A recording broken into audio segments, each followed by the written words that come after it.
1 अप्रैल को सीरिया में ईरान के महावाणिज्य दूतावास पर जब से क्रूज मिसाइल और 200 से ज्यादा ड्रोन के जरिए ईरान ने इजराइल पर हमला बोला है, तब से ईरान और इजराइल के बीच विवाद बढ़ता ही जा रहा है।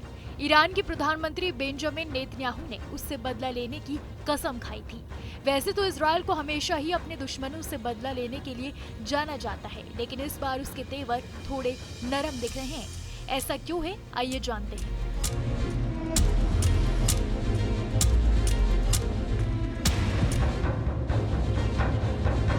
दरअसल नेतन्याहू ने बीते दिन वॉर कैबिनेट ने एक आपात बैठक की। इसमें कई नेताओं ने जवाबी कार्रवाई का समर्थन किया था, लेकिन पैनल हमले के समय और तरीके पर कोई राय नहीं बना पाया। इसके बाद इजरायली पीएम को अमेरिकी राष्ट्रपति जो बाइडेन का फोन आया और उन्होंने साफ कर दिया कि अगर युद्ध हुआ तो अमेरिका सक्रिय तौर पर इसमें भाग नहीं लेगा। जो बाइडेन ने कहा कि वो इजराइल को हथियार और दूसरी मदद देगा, लेकिन खुद युद्ध में उतरने से उसने साफ तौर पर इनकार कर दिया है। इसके बाद से नेतन्याहू के तेवर ठंडे होते दिख रहे हैं।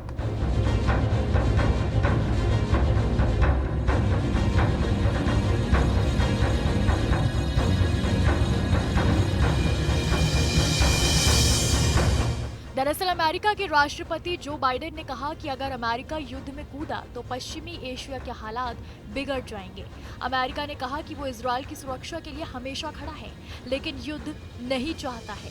अमेरिका के बाद दूसरे देशों ने भी युद्ध न लड़ने की बात कही है। ईरान के इस हमले के बाद पश्चिमी देशों ने इजराइल का समर्थन करने की बात कही है। अमेरिका, ब्रिटेन, फ्रांस सहित कई पश्चिमी देशों ने ईरान के हमले पर कड़ी आपत्ति भी जाहिर की है। हालांकि अमेरिकी रक्षा सचिव लॉयड ऑस्टिन ने अपने बयान में कहा कि अमेरिका ईरान के साथ संघर्ष नहीं चाहता है, लेकिन अपनी सेनाओं की रक्षा के लिए कार्रवाई करने और इजराइल की रक्षा का समर्थन करने में संकोच नहीं करेगा। अमेरिकी रक्षा सचिव ने साथ ही कहा कि राष्ट्रपति जो बाइडेन के निर्देश पर अमेरिकी सेना ने इजराइल के खिलाफ दागे गए मिसाइलों पर कार्रवाई की। अमेरिका इजराइल की रक्षा और वहां के लोगों की सहायता के लिए प्रतिबद्ध है। इससे पहले अमेरिकी राष्ट्रपति जो बाइडेन ने भी ईरान के हमले पर कड़ी प्रतिक्रिया दी। उन्होंने कहा, ईरान और यमन, सीरिया और इराक के उसके हमदर्दों ने इजराइल में सैन्य प्रतिष्ठानों को निशाना बनाते हुए अप्रत्याशित हमला किया। मैं इन हमलों की कड़े शब्दों में निंदा करता हूँ।